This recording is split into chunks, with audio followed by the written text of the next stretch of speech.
Politics is the least complicated shit in the world. It honestly is. I mean, we break everything down into dichotomies, whether it's good or bad, Republican, Democrat, God or Satan, legal, illegal, right? But that's because oppressors get away with murder in the gray areas.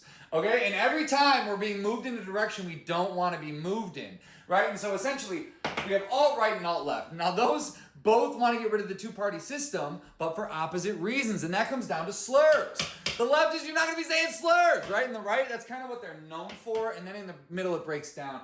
Left and liberals, you got some slurs, mainly growing up probably. And then centrist right, they didn't grow out of them. But it's important to know that the left and the right are not real things. It's the aesthetic of a hippie, which wasn't a real thing. They didn't get anything done, versus the aesthetic of a blue-collar worker, which wasn't a real thing. They didn't get anything done. It was just meant to keep a two-party system going. And this brings us to the meat of our argument, which is capitalism. So anyone left of liberal knows that John Locke said life, liberty, and property. And he used the term property to take away the land of Native Americans. It's a ridiculous concept. Anyone on the right thought he said life, liberty, and the pursuit of happiness. And they conflated the pursuit of happiness with stealing other people's property, which is why we're in this predicament. Anyone on the left doesn't like fences and freeways. They think that prohibits our collective freedom. Anyone on the right loves fences and freeways, and they just need a little bit more land, and it'll help them be freer. All that to say, all these are not our issue.